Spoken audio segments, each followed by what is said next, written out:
Welcome, students. I'm Mrs. Conover, and here's your warning. It gets a little sketchy in here.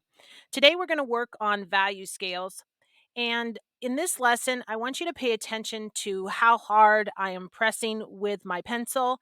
I'm using an ebony pencil. It's probably my favorite drawing pencil that there is.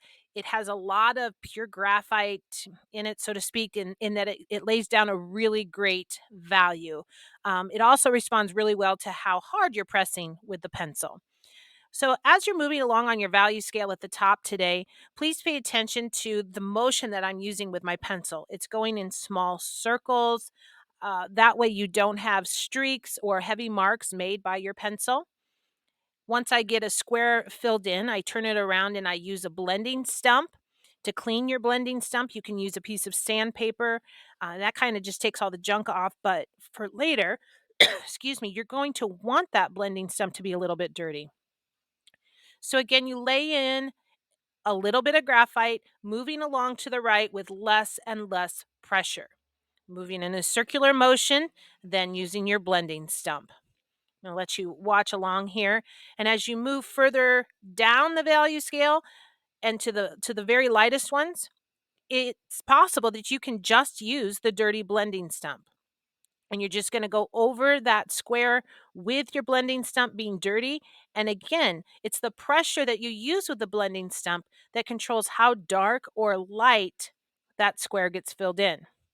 One of your final steps is to use your eraser and go around the edges of each box and clean it up because you are graded on craftsmanship. So we want to make sure that your worksheet is really, really neat at the end.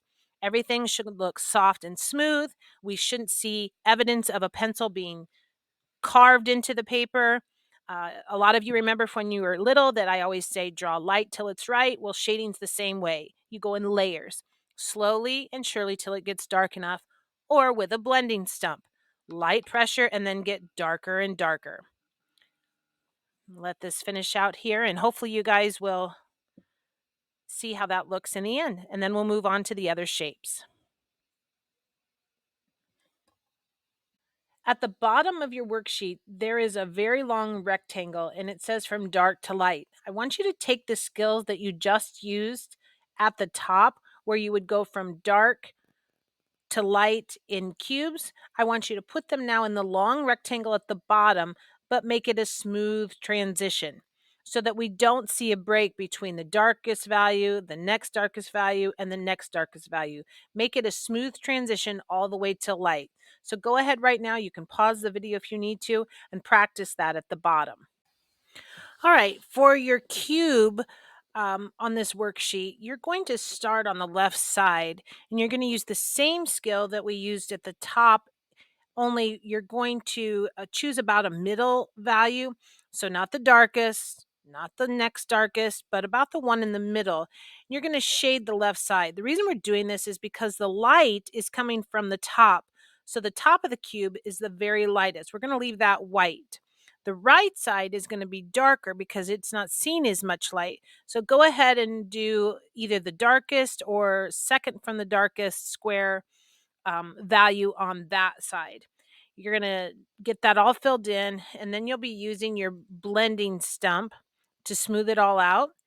And for the shadow, you're going to do the gradient, just like you did at the bottom of the page. In that space, you're going to go from dark to fairly light, not all the way to white. And you're just going to shade that in with your pencil and then use your blending stump to smooth everything out. We'll let this roll just a little bit.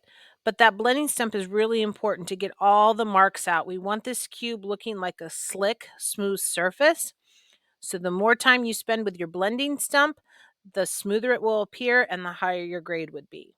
So again, that craftsmanship component is very, very important. And getting that shadow to be very smooth is really, really important.